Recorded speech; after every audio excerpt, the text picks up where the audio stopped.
Test recording. Test, test, test. Give me something. I have herpes.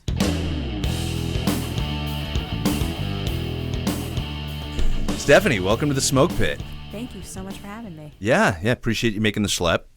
Yeah, when you said, are you local to the DMV area, I didn't think I'd be coming all the way down towards Richmond. Yeah, no, that's fair. Although you did just commute to San Diego for a gig? That's true. The flight out there, better than the drive down here. Really? I will say. The 95 always sucks. The 95 does always suck. Yeah. That's when I have to come in, I'm usually in by like 7 just so I could beat the rush. My God, no, working from home has really just completely spoiled me for driving. I'd much rather fly. But yeah, the trip out to San Diego, it was a quick 2 days out and back, so I could do a little competition with Best Medicine Brigade. Yeah. Yeah. Tell us about that. So I'll start. So Best Medicine Brigade was started this gal I know, Robin, she retired after 26 years in the Army, decided she wanted to do comedy full time. She decided to get a humor therapy accreditation and set up a 501c3. And so she does all kinds of humor and mental wellness programming. And she came up with this Operation Hilarious to find the funniest veterans or military spouses across the country. And that's Operation Hilarious, right? Hilarious. That is hilarious. She will love that. So there's a bunch of regional competitions across the country, and I just won the San Diego one. Outstanding. Congratulations. Thank you so much. Yeah. What was the competition like? It was definitely tough. I mean, everyone was really funny. The one we had was smack dab at the tail end of the Joint Women's Leadership Symposium, so they were ready to laugh, for nice. Sure. I'll bet they needed that. Yeah, absolutely. That's cool. How long have you been doing comedy? Just about 6 years. Wow. Yeah. Okay. And how'd you get into that? So I started... Because you had served. Yes. So I was in the Marine Corps. So I got out. I was med-sept earlier in my career than I wanted to. And so when I got out, I'd been trying to find something to help replace that tribe, replace that feeling of belonging. Yeah. And it took several years and a divorce until I found comedy. And I found it through the Armed Services Arts Partnership. It's an organization that provides free arts classes to military members, veterans, Guard and Reserve, and caregivers as well. Nice. And I took a comedy class, and it just kind of clicked. Like, this was the way that I was going to help deal with some of the trauma of being kicked out of a marriage that I loved and the Marine Corps that I loved. And it just kind of kept going from there. Well, I think if there's one thing that kind of bonds us all as veterans, it's divorce and dark humor. Yeah, absolutely. I mean, truly, I feel like I've gotten a full military career just through the divorces and the dark humor. I mean, look, you know what they say, and I'm not the first person to say this. Marriages are like pancakes. There's no shame in throwing away the first one. Oh, I love that. Yeah. Feel free to use that. It's not mine, so you don't owe me royalties. Well, I usually start off, so when I'm with a brand new audience or a new group that I don't know too well, and I always start off, I served one contract in the Marines, but I love them so much that I married 2 of them. Yeah. Yeah. I met my ex-wife overseas as well, in Baghdad, trauma bonded over the death of a squad leader of mine. So what better way to start a marriage than some good old-fashioned trauma bonding, right? I mean, it happened in Speed. It worked for them, right? That is still, to this day, one of my all-time favorite movies. Oh, wow. Yeah. So one summer, I don't know, I must have been in like elementary school. My aunt was babysitting my brother and I for the entire summer. Every day at lunch, we watched Speed. Oh, my God. Every day. With one exception, we watched Super Mario Brothers movie just to see Dennis Hopper in some other context. That's all. Just to see him as Koopa instead of Howard Payne. I can't even imagine the neural pathways that were formed after watching that every day. Yeah. I mean, a severe mistrust of the interstate to start. I mean, plus, I can't drive down the highway now thinking, like, if I slow down, we're going to explode. So years ago, I went to Antarctica with my mom. Ooh. And we were on a research ship, and they only had 2 VHS at the time. This was in 2001. Yeah. And it was What About Bob and A Few Good Men. Oh, good It's- stuff. So that's all we had for 3 weeks to watch. That's incredible, though. That's not bad. It's not bad, but I mean, it gets to be a lot after. There's only so much you can watch Marines being dumb.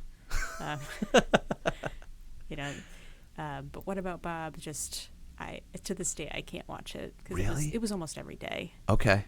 My favorite bit from What About Bob was towards the end when he's he's hanging out with the other mental health professionals, and he tells that joke: "Roses are red, violets are blue. I'm a schizophrenic, and so am I." Classic for sure. Classic Bill Murray.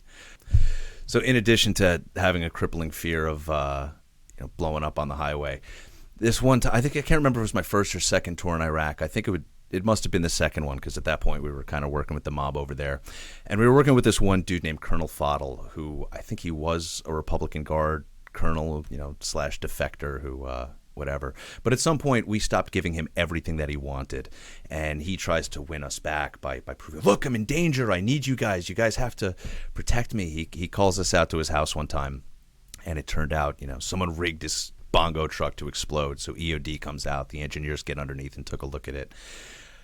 Basically, this dude duct taped a 155 round to his axle. There was no primer, there was no igniter, no charge, no case, nothing. And he expected us to buy that. And of course, we're sitting around pulling security, just making speed jokes about it. If this bongo truck drops under 50, we're going to explode. Well, going back to Speed, you do a little bit of screenwriting, don't you? Yeah, I've dabbled a bit. I was one of the writers on season 2 of A Grunt's Life for Vet TV. Awesome show. Thank you. Yeah, I tried screenwriting, but the final draft. Yeah. I can't figure it out, and so I said screw this, and I started writing plays instead. That's the only reason I couldn't figure out the software. I'm a fan of Writer's Duet. That's what I use. Oh, really? Yeah. Really? It's pretty. Once you get into it and kind of learn the format, it almost writes itself. At least the formatting, at least. It makes it really easy. You use that for screenwriting? Yeah. Oh, wow. Yeah. I thought it was final draft or bust. No, I love it. Writer's Duet is great. I think I have used Final Draft for something. I don't only say that because I'm still getting spam emails from them.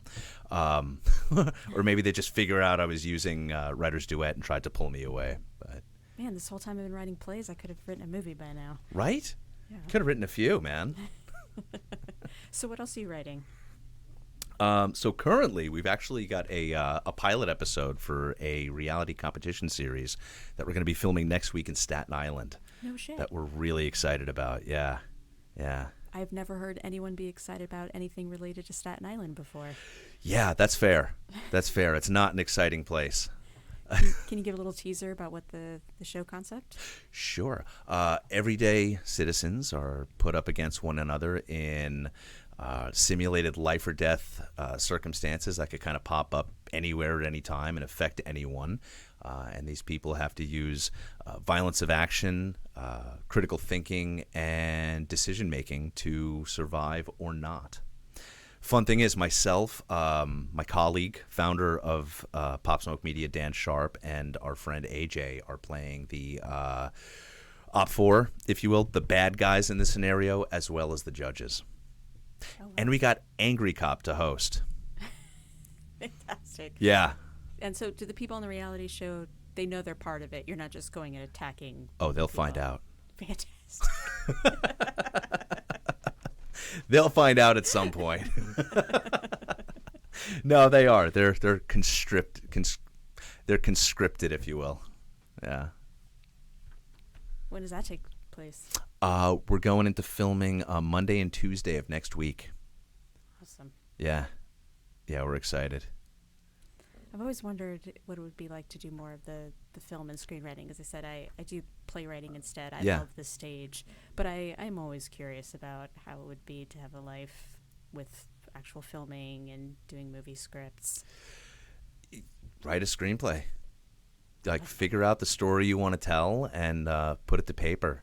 I'd lucked into it, honestly. So I was working for a security company in New York.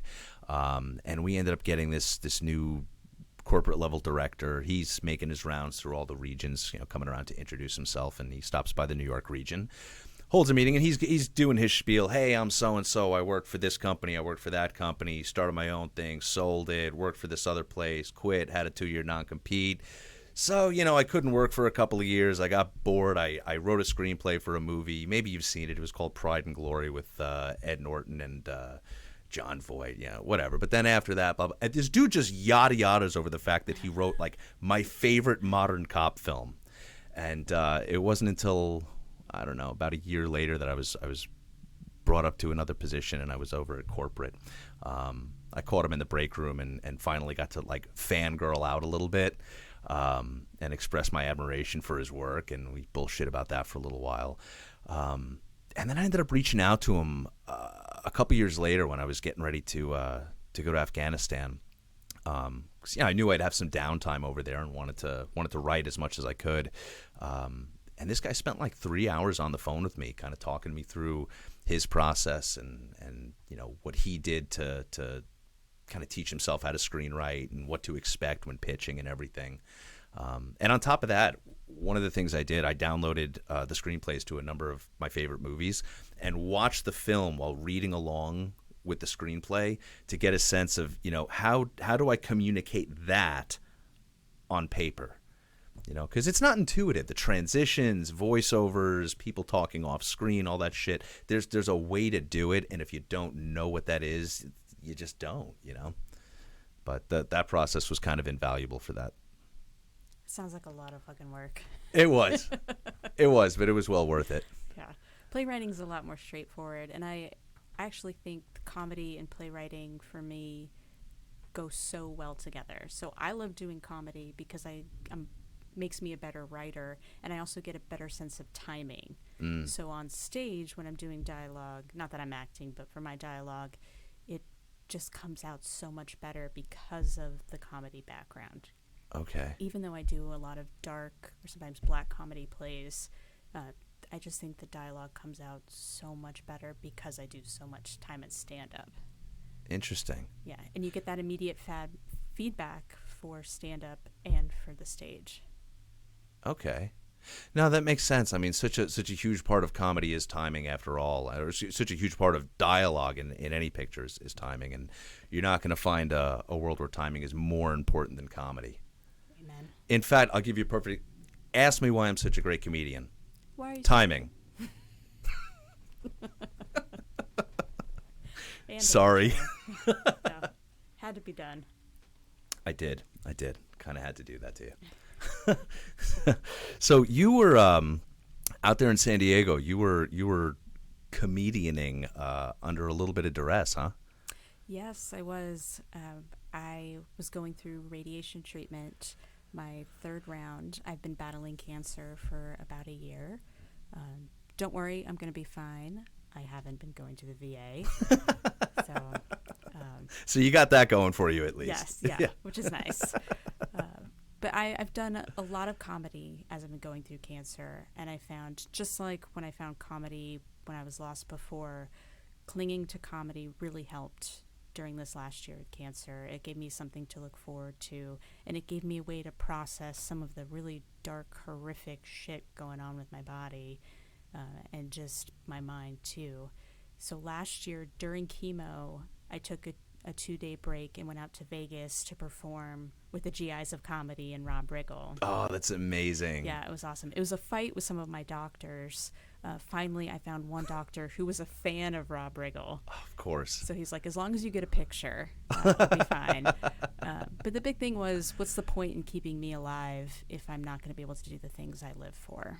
That's fair. So that really helped out a lot. And then for the San Diego competition, I took a 2-day break from radiation, really intense proton radiation, went out, kicked ass, got back to the hotel and just passed out from exhaustion. Wow. Yeah, so the win feels even better for me having to get through that. Oh, I'll bet. I mean, you must have been so exhausted. They must have had to have told you 2 days later, oh, hey, by the way, you won.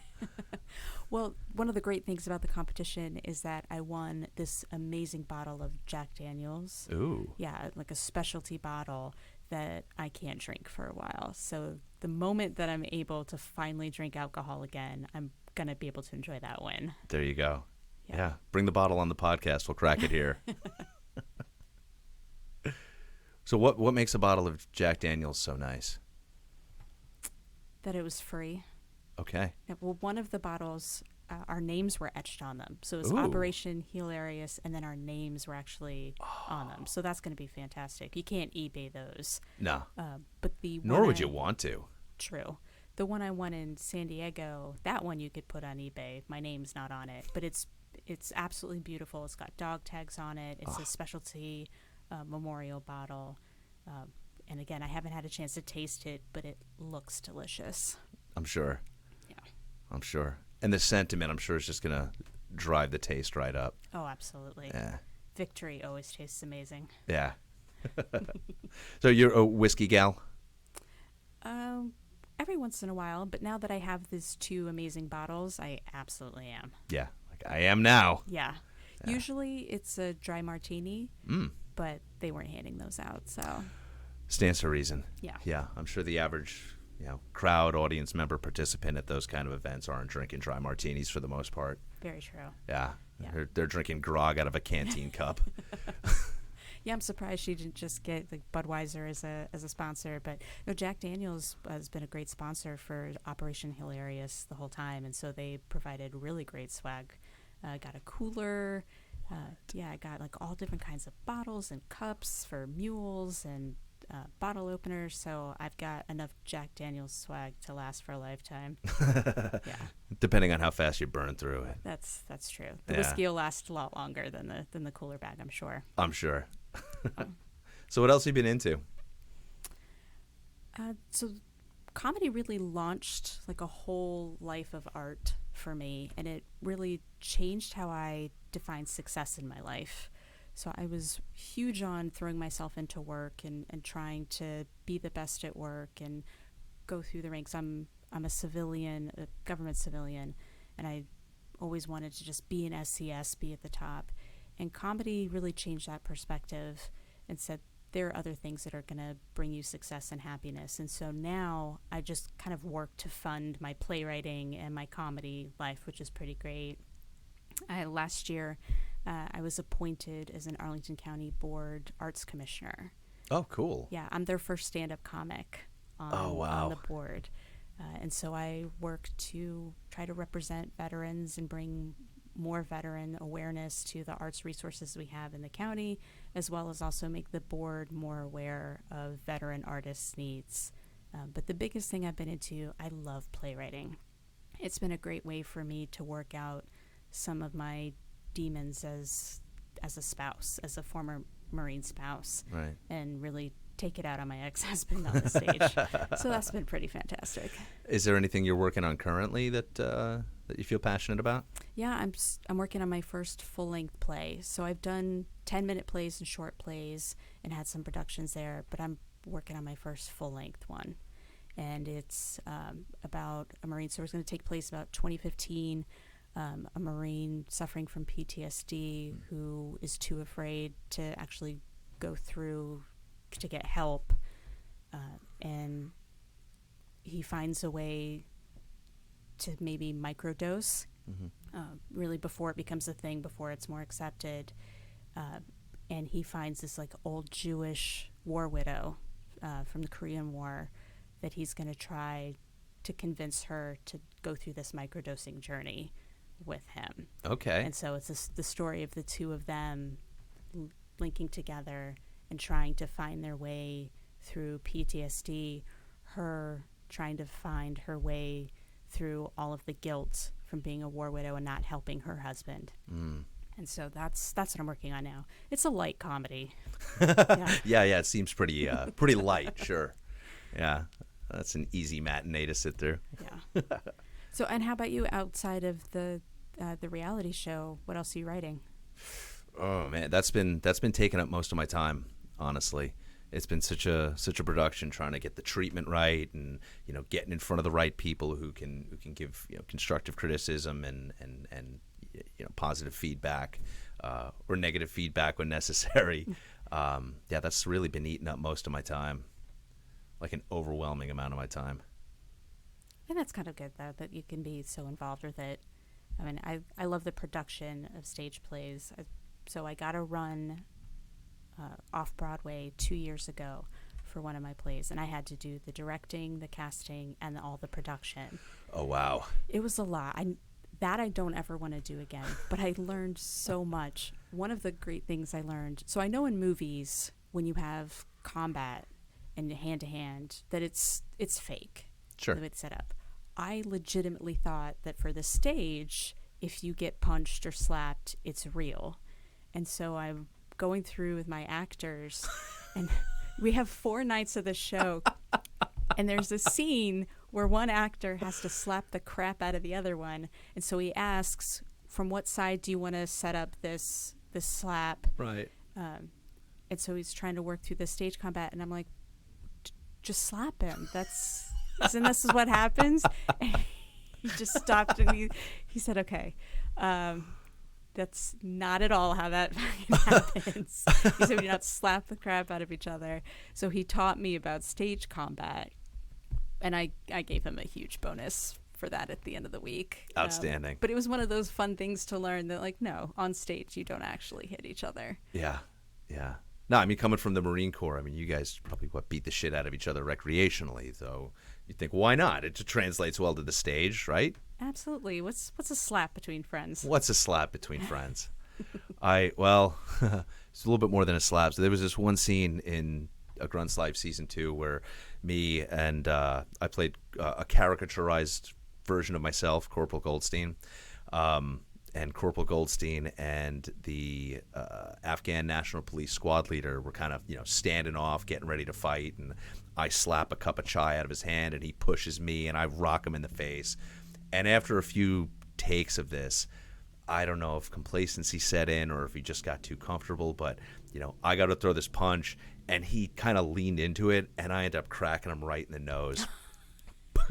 Popped him open. He's leaking everywhere. He hits the ground. I feel terrible. So I go down with him, and I'm rubbing his back like, fuck, I'm sorry. I got my head to his, just rubbing his back, hoping I don't get in trouble. But did they get the shot? Yeah, not only did we get the shot, but that was the shot that ended up getting used. Then that's all that matters. Yeah. So when you see that hit, you know that really connected. Congratulations on really going for it. Thank you. You gotta commit to the bit, right? Not enough people do that in their craft. I applaud you. Not enough people. Too many people are afraid to take a punch is the problem. Amen. So how is the strike affecting you and your work?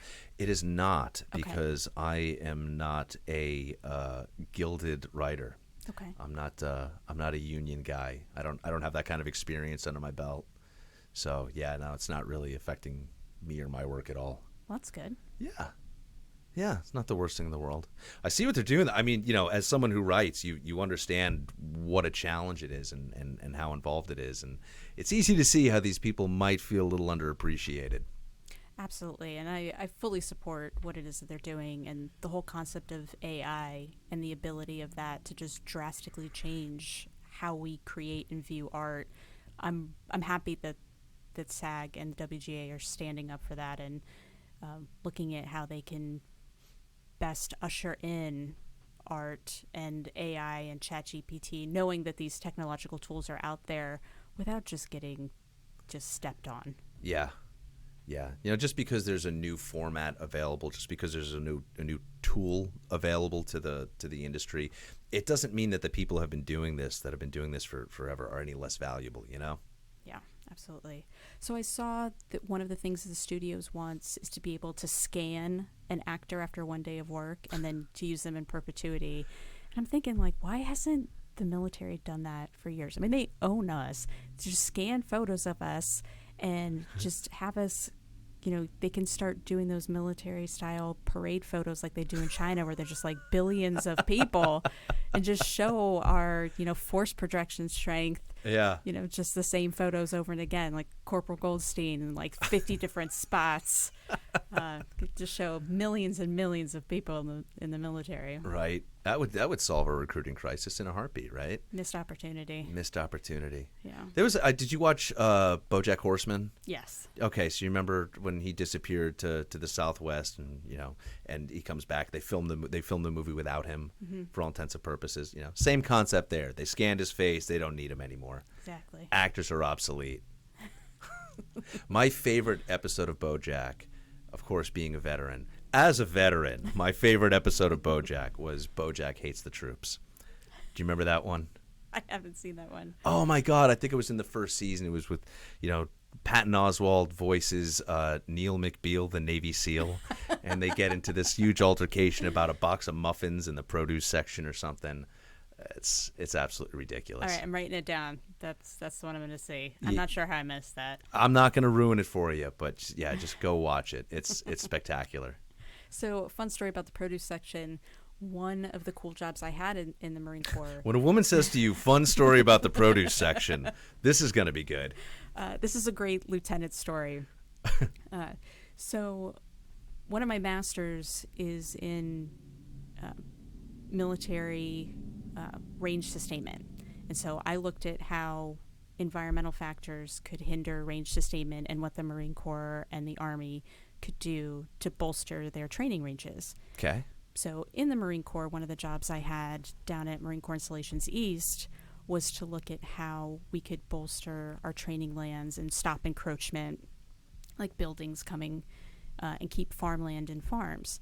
And so one of the main things that the commanding general at the time was thinking about was doing buy local, since we had such great farms around to use that in the commissaries. And so I spent an entire afternoon counting sweet potatoes that people would buy. I would stand there and count if someone bought a local sweet potato. Yup. Or like a South Carolina sweet potato.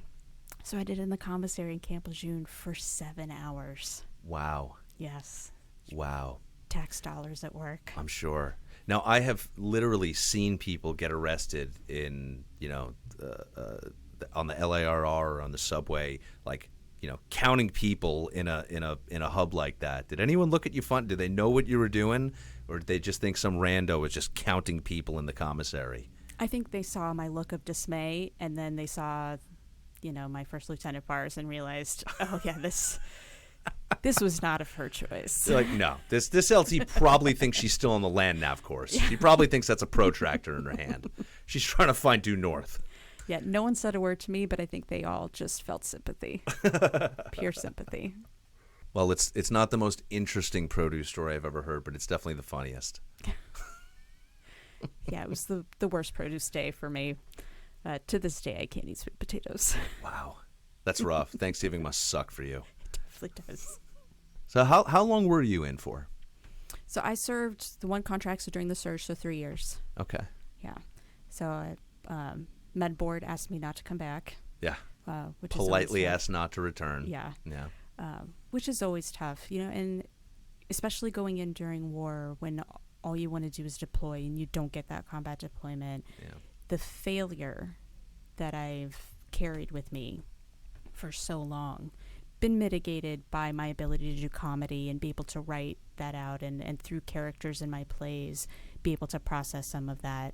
But there's always going to be that massive feeling of failure that I have with me until the day that I die. Wow. Yeah. So for all the viewers at home who can't see this, I have a tattoo of a microphone and a pen, and the pen is the microphone stand. Yeah. And in the back is a very faded EGA, and it looks unfinished, and I specifically requested it to look unfinished. Wow. Because for me, that's what I carry with me. That it's always in the background of my art. It's always unfinished. My career feels unfinished. And it's just kind of that nod that I can't ever remove being in the Marine Corps, even though, the Marine Corps didn't want me. And so it's just something that I carry with me.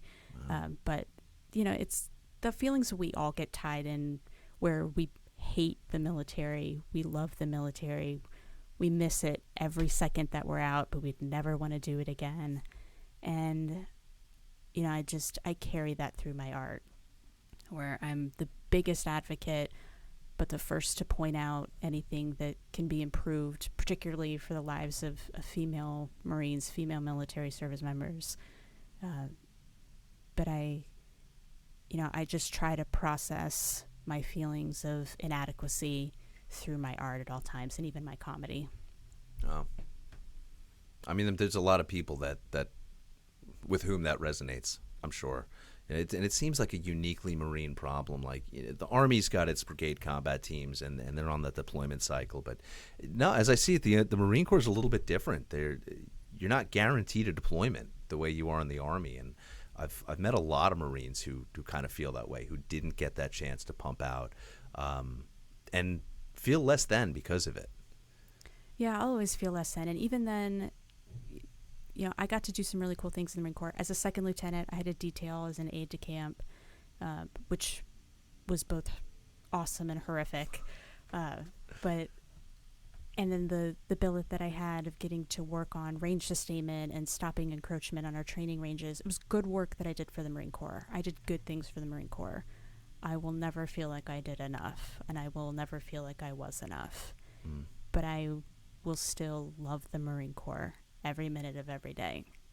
And you're right, that's tough. And there are plenty of people who are in that situation, and, you know, I represent for all those who don't feel that we are enough, and sometimes don't feel like we were real Marines. Yeah. So I know you use your work, your comedy, as an outlet for that. Are there any particular pieces that kind of speak to those feelings that you've done? There was a play that I wrote. It's called Pot Shots, and it's so a male Marine vet wakes up in a hospital after a failed suicide attempt, and through magically a mistake at the VA, his ex-wife is called instead of his current wife. And so she shows up, and it's the two of them kind of rehashing what went wrong in their relationship. And a lot of it is about how he didn't support her, you know, in a very common where she goes after him for not, when someone thanked him for his service, for not saying, my wife also served. You know, he just kind of let it go. And so those two characters really help process, one, my divorce from a Marine, but also the feelings of inadequacy and not being supported, and the female Marine having to go through so much more just to prove that she actually was a Marine and did belong. Yeah. Wow. No, that makes sense. A friend of mine, I'm friends with this couple. I think the dude's currently active. She got out a while ago, former Marine.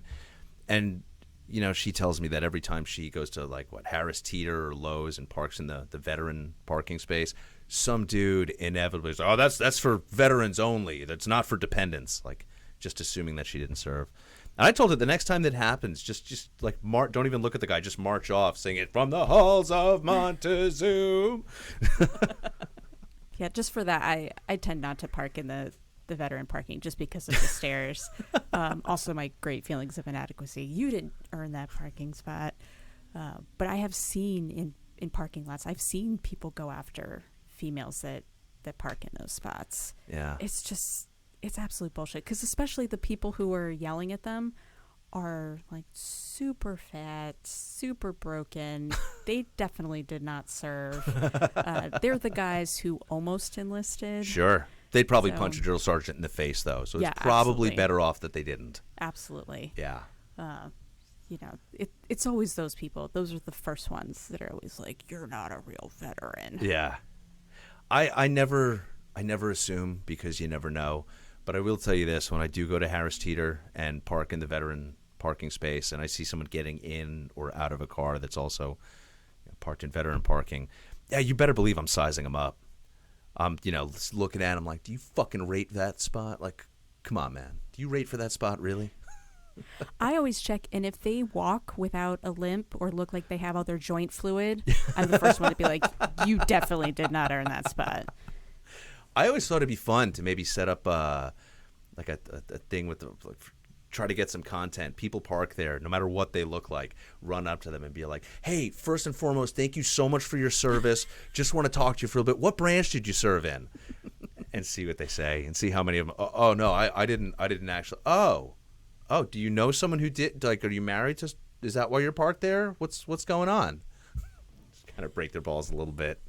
Without being too gatekeeperish, you know, I'm not making the assumption. I'm not running after them. Stolen valor, but you know, give them the opportunity to crucify themselves. What are you going to do when they say Space Force? Because you're going to get that guy who gets out and he's like, "Oh, I'm Space Force." You know what?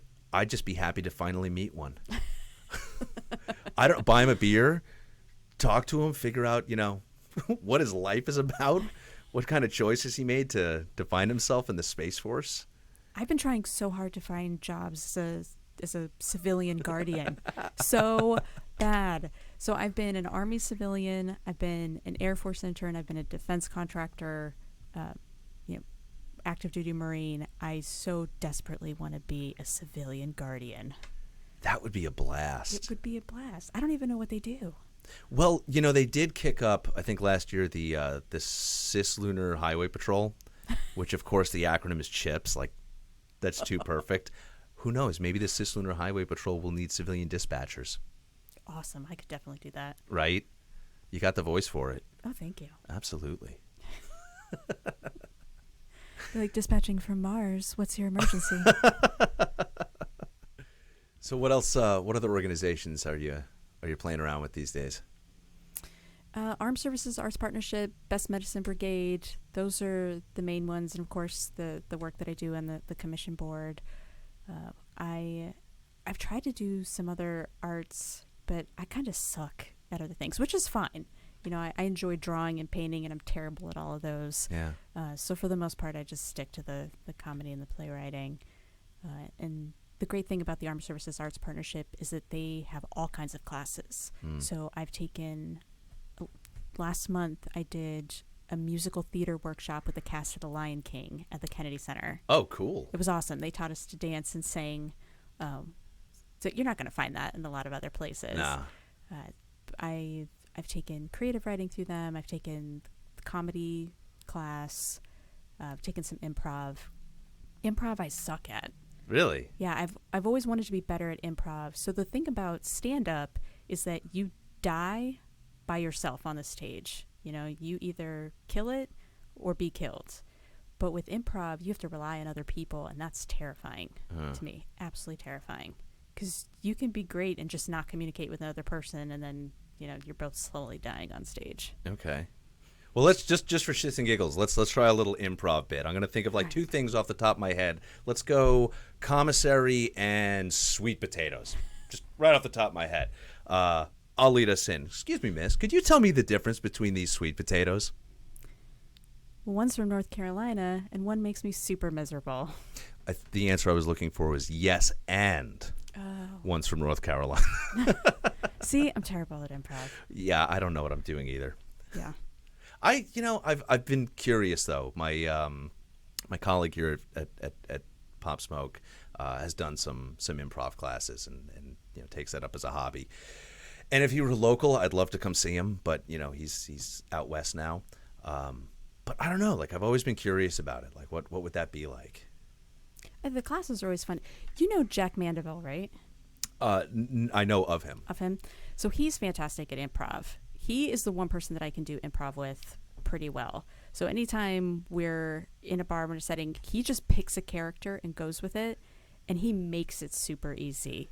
So there was this one time he was in town for some event that he was hosting, and we went to a bar after, and we pretended that we just got married that day. We got free drinks. There was the Cattlemen's, so like the Cattlemen's organization. Yeah. That was in D.C., and we pretended that we had just got married. We got free drinks from like 7 different people, just like improvising, you know, just riffing off of each other.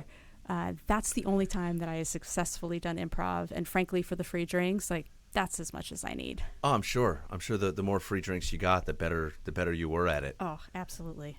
I can absolutely see that, though. I've only met him once, and it was at you're familiar with Irreverent Warriors. Oh yeah. So I was at the Irreverent Warriors Leadership Conference that was hosted at the Black Rifle Coffee Ranch down in San Antonio, and him and JT showed up briefly, and I don't know what Jack was doing, man, but he showed up like in character as this big, loud, boorish Russian gentleman, and he would not break character for anyone. He's talking to Donnie O'Malley and you know the other IW leadership, and he is not breaking character, and he is like bellowing over you know every other voice in the room in this ridiculous Russian persona that he was doing, and it was fucking magical to watch.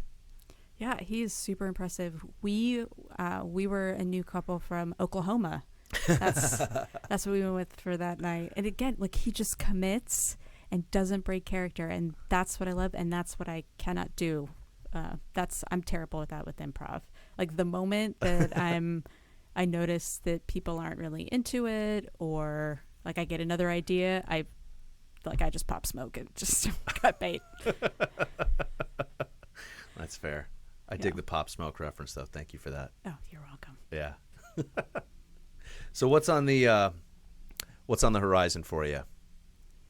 So I should find out in 3 months whether or not I'm in remission. Okay. So really, for now, it's just kind of being really vigilant, taking care of my body.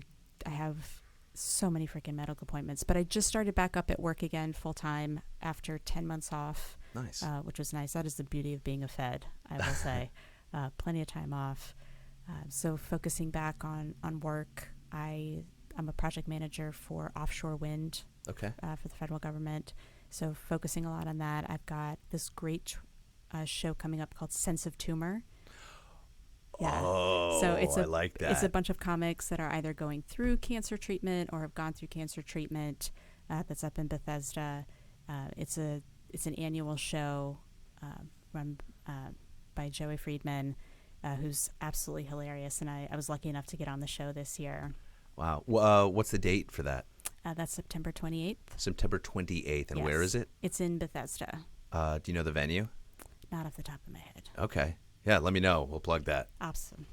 Yeah. And then, of course, because of the San Diego win, I get to be in the finale November 5th out in Hollywood. Yes. Incredible. That TV is going to film that and show Nice. it. Outstanding. Yeah. So they're great partners, too. Good. Yeah, that's kind of their stomping ground and kind of their market.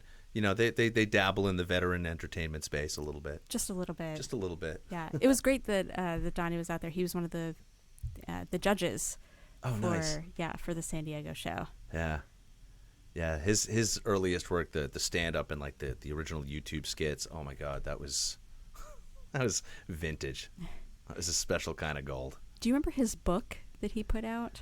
Confessions of a Marine Lieutenant. Yes. Yeah. Yeah. So well before I knew him, I got that book, and that thing was absolutely hilarious. It was one of the funniest things I'd read in forever when I got that. Oh, I'm sure being a Marine lieutenant, that's kind of had to have been your Bible, right? Oh, yeah. I mean, there's just truly nothing better than a lot of great, dirty porta potty stories. Yeah, of which we have many.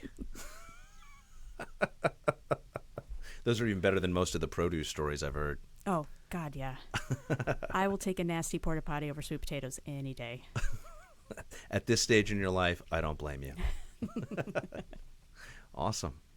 Well, I appreciate tremendously you coming out here. This is an absolute blast. And you said, what did you say, November, the thing in Bethesda? September 28th. September 28th. Is Sense of Tumor. Sense of Tumor.